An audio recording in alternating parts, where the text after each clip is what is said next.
Hi, I'm Ian Coxhead from University of Wisconsin-Madison. And I'm Sandi Siegel, president of Dey Company. And this is Talking Trade. So Ian, we're approaching an election, Yes. and trade has gotten a lot of attention, certainly in the media in general. And, trade is such a complicated topic and involves, a lot more than just the economics and duties, but of course our trade policy involves human rights and the environment and, much more encompassing issues. How much should trade policy, be a part of, this upcoming election, and how much, should it involve their policy in general? What should the focus be in the upcoming administration on trade policy? Yeah, thanks, Sandy. It's a great question. And, trade is not necessarily visible in our daily lives, but it affects all of us. So the value of the US trade relative to GNP is really high. It's about 25, almost 30%. So that means that whatever happens in trade between us and the rest of the world, it's going to impact almost everybody's lives in one way or another, either through employment, of course, or through consumer prices. Those are the two key mechanisms. Now, we have we have a relatively open trade regime, but of course, the big news the last couple of years has been our increasingly hostile trade war with China, which is one of our very biggest trading partners and also the fastest growing trading country in the world. And the issues there, I think, are really worth just counting off on our fingers. One of them is intellectual property rights violations by China. Another is China's subsidies to its own state corporations and unfair advantage in commercial policy. A third is cyber theft and cyber crime, which is becoming, I guess, very, very much a headline issue these days. And a fourth is human rights, which has also come up in the last few weeks. Notice that I didn't say that the bilateral trade deficit with China is a big issue. That's not a real thing. That's a meaningless statistic, but it becomes a political football that we kick around. Now, when it comes to what should a new administration do, I think the two key words are easy to find. First is refocus. The second is realign.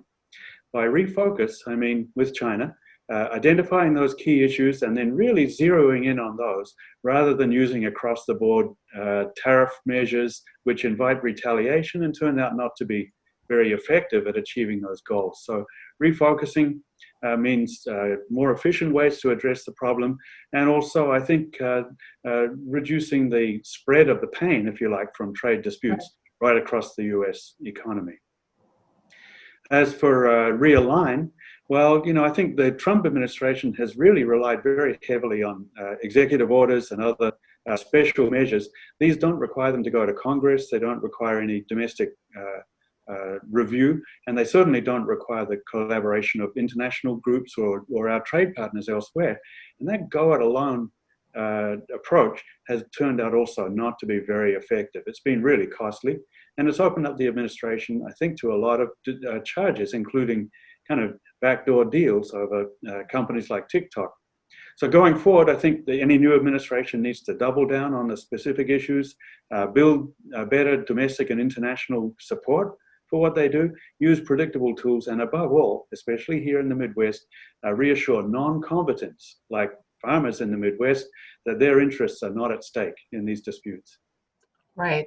So, a lot of people have said whoever gets elected to office, either party, will, is really still focused on the Made in America policy and agenda, and trying to bring businesses out of China back to the U.S. And we've seen that the China duties, the prohibitive duties that the Trump administration imposed, really did not do that. In fact, the manufacturing moved.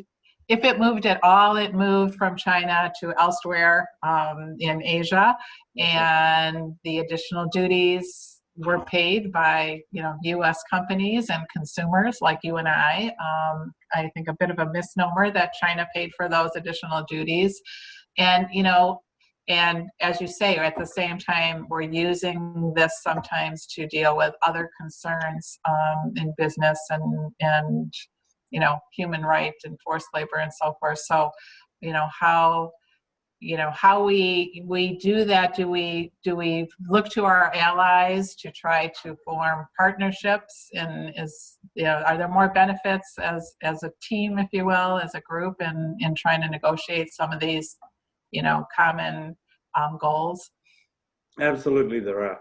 The Europeans, the Japanese, everybody around the world has the same issues with China that we do.